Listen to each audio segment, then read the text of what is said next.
Hello, welcome to the Quest for Connery review number 43. Didn't that very enthusiastically, did you? What? You went, Well, I couldn't remember what the review number was, so I thought right, I'd well, rush towards you. To actually I'm say sort of this. like. We're looking today. Well, not today. Now at You should do like an arrow. what? Yeah. Robin and Marian, 1976. 76. Yeah. The third period film by Connery in a row. Period Did, piece.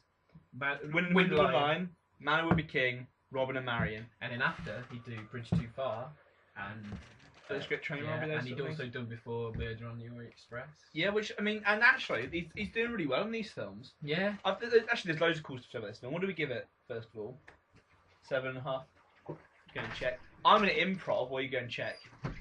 What happened was we made our Connery little sheet into a nice poster, and George got it in his room. So unfortunately, we're not very prepared. 6 Six out of 10. Right. Interesting things. We'll do that before we do the review. Yeah, 6 yeah. out of 10. Get out of the way. 6 out of 10. If you're just interested in the score, turn off now. Cool things. Directed by Richard Lester. Who did? Hard Day's Night. Help.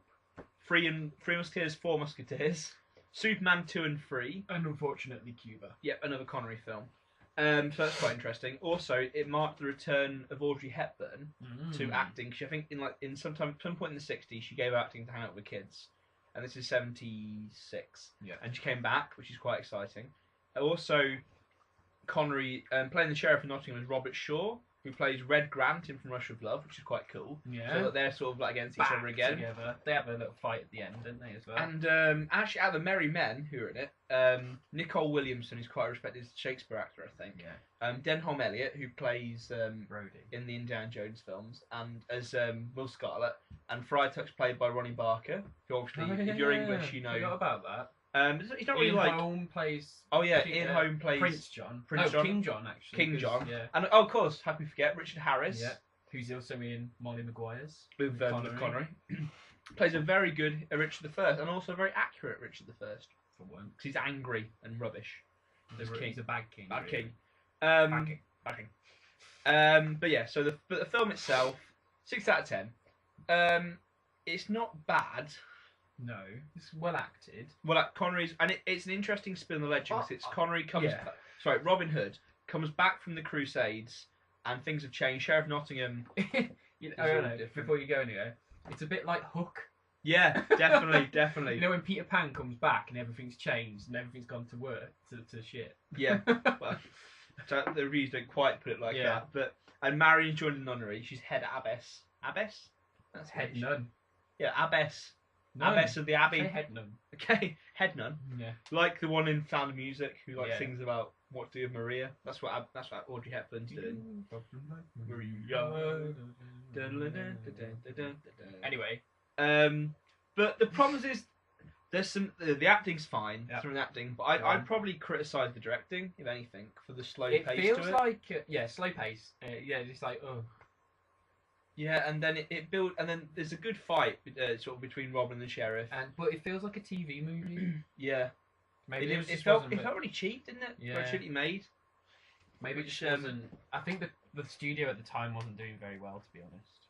And that obviously, if the acting's strong enough, it carried it. It doesn't really matter the fact that there's not much money behind the film. I wouldn't be surprised if Connery took all the Money in his salary. Yeah. But yeah, it doesn't seem like there's any like major like strength to it, and the chemistry between Hepburn and Connery is all right, but it wouldn't say it sparkles or anything like that. It's I think it's the problem with a lot of Robin Hood films. They always compare them to the jolly tales of like the Errol Flynn. Yeah.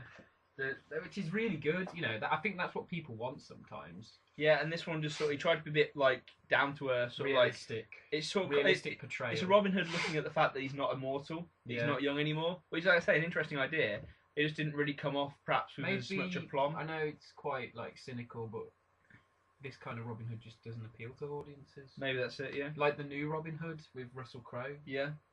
Kind of fell flat because it's a bit too realistic. You want the kind of merry men and colourful costumes and stuff like that, you know. And I think people like Ronnie Barker and Daniel Elliott, and also to an extent Nicole Williamson was sort of wasted.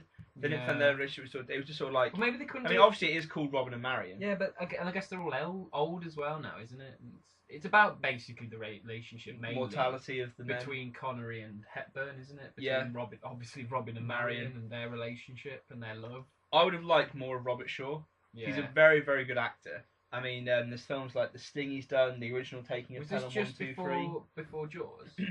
Must have been that sort of time. Yeah. Jaws, of course, is another good thing. And he's not in it that much, really, No. unfortunately. He's got an interesting sort of thing, is in that he's learned how to read and write. Yeah. So he's like gives him an edge above the other common people who aren't as clever. But then, of course, that's like a small thing which is just sort of lost into the film's Yeah. swathe. And, like the bit with Richard Harris is really good as well. Yeah. Like, it starts off amazing, doesn't it? That's probably the best bit.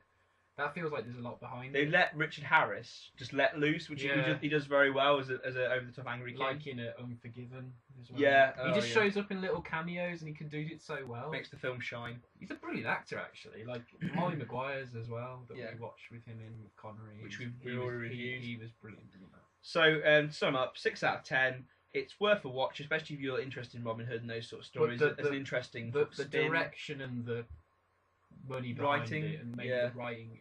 Once again, it feels like Slows it another down. Sunday afternoon Yeah. movie. I've said that a lot. There's a lot of these, but it's true. It's not B movie because it's not bad, No. but it's not. And Yeah. I wouldn't fault Connery.